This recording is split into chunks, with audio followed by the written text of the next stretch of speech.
Hello, magandang araw po sa inyong lahat. Meron po tayong gagawin na timbangan or bagong-bago po siya, selyado pa po. Hindi naman natin gagawin ito. Bali, ito po talagang bago siya. Alaga ng may-ari at nagdududa siya kung ito ay calibrated dahil parang pag ikinumpara po kasi doon sa ibang timbangan ay hindi raw kapareho. So, tingnan natin, ayos naman na siya. Ayan, naka-zero, hindi naman siya umaalis. Ayos naman ang lahat, may allowance siya. Ayan, maatras siya. Maatras. Okay? So, ito yung sinag ng araw kasi medyo nagre-reflect. So, ngayon, yun, okay po siya, may selyado pa, hindi pa natanggal. Ayos pa. So, yun, checkin lang natin kung talagang anong problema, kung nakakalibrate, papatungan natin. Ngayon, bubuksan po natin siya para malaman natin kung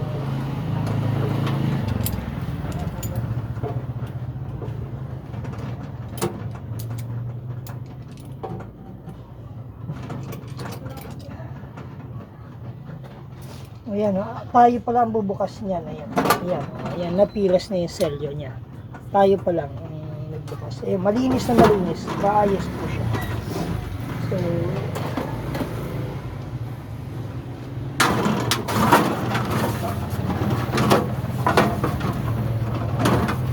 yung manufacturing seal po yan, ang naglagay niyan ay yung Fuji. Yung First Philippine Skills. So, yung nag-manufacture nito, katunayan na ito ay okay.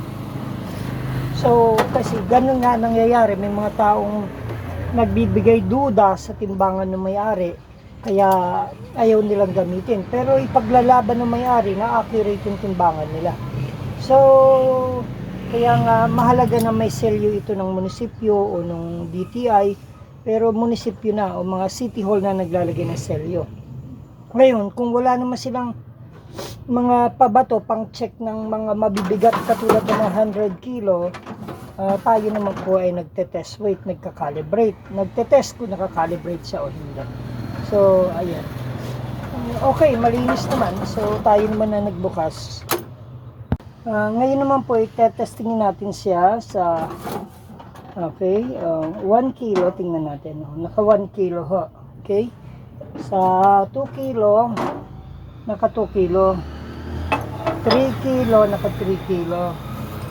Then 4 kilo, naka 4 kilo. 5 kilo, naka 5 kilo. So, okay naman siya. So, okay na rin po yan sa 1/2. At sa ano po, yan, naka-zero siya. So, titingnan natin sa mataas na timbang. Ngayon naman po, testingin natin kung siya ay accurate sa 50 kilo. Okay. Ayan.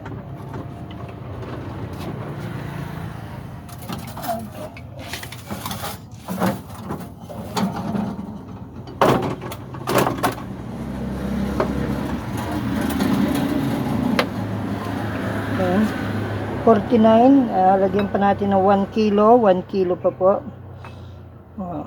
Teka. Okay naman, halos accurate naman siya, almost. Jesus, name above all names, beautiful Savior, glorious Lord, Emmanuel, God is with us, blessed Redeemer, living Word. Jesus, name above all names,